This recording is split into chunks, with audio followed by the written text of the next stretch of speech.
চট্টগ্রামে কাল অস্ট্রেলিয়ার বিপক্ষে টি-20 লড়াইয়ে নামছে বাংলাদেশ। এই মুহূর্তে সেখানে আছেন রিপোর্টার পার্থ প্রতিম বিশ্বাস। সরাসরি যাচ্ছি তার কাছে।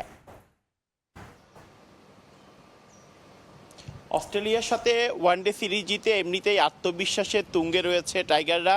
ঢাকায় প্রথম দুই ওয়ানডেতেই কিন্তু জয় তুলে নিয়েছিল। হোয়াইট ওয়াশের সুযোগ থাকলেও শেষ ম্যাচে জয় না পেলেও কিন্তু আসলে সিরিজ জয় করেছে। এবার সাগর পাড়ের স্টেডিয়ামে বিশিষ্ট ফ্লাইট লেফটেন্যান্ট মতিউর রহমান স্টেডিয়ামে কিন্তু টি-20 তিনটি ম্যাচ অনুষ্ঠিত হবে। 17, 19, 21 তারিখ কিন্তু এই তিনটি ম্যাচ অনুষ্ঠিত হবে এবং আগামীকাল প্রথম ম্যাচে কিন্তু বাংলাদেশ এবং অস্ট্রেলিয়ার মধ্যে টি-20 প্রথম ম্যাচ অনুষ্ঠিত হবে। আসলে দলের অনেক তারকা ক্রিকেটার ছাড়াই কিন্তু বাংলাদেশ সফরে অস্ট্রেলিয়া এসেছিল এবং মাঠে নেমে স্টার কামিন্সদের অভাব হারে হারে কিন্তু টের পেয়েছে অজিরা এবং মিরপুরে টাইগারদের বিপক্ষে টানা 2 ম্যাচেই বিজয়ী হয়েছে ওয়ানডে ইতিহাসের সবচেয়ে আসলে সফল দলটি এবং টানা ম্যাচ জিততে অজিতের বিপক্ষে প্রথম ওয়ানডে সিরিজও কিন্তু ঘরে তুলেছে লাল সবুজের প্রতিনিধিরা। এবার সাগরপাড়ের যে স্টেডিয়ামে খেলা অনুষ্ঠিত হবে আগামীকাল, সেখানেও জয় ভিন্ন অন্য কোনো কিছুই ভাবছে না। তবে কিছুক্ষণ আগে মিশেল মার্চ কথা বলেছিলেন গণমাধ্যম কর্মীদের সাথে। তিনি যেটি জানিয়েছে আসলে ঢাকার ব্যর্থতা ভুলে কিন্তু চট্টগ্রামে এই সাগরপাড়ের স্টেডিয়ামে তারা জয় ভিন্ন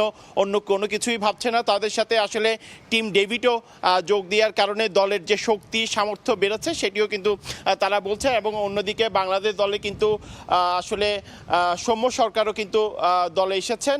সেক্ষেত্রে লিটন দাসের ইনজুরি কারণে সৌম্য সরকারকে দলে নেওয়া হয়েছে। তো সেক্ষেত্রে বলা যায় আগামীকালের ম্যাচের জন্য মুখিয়ে আছে চট্টগ্রামের দর্শকরা। তো এই ছিল আমার কাছে এখনো পর্যন্ত সাগরপাড়ের স্টেডিয়াম থেকে এখানকার সর্বশেষ খবর। যুক্ত ছিলাম চট্টগ্রামে।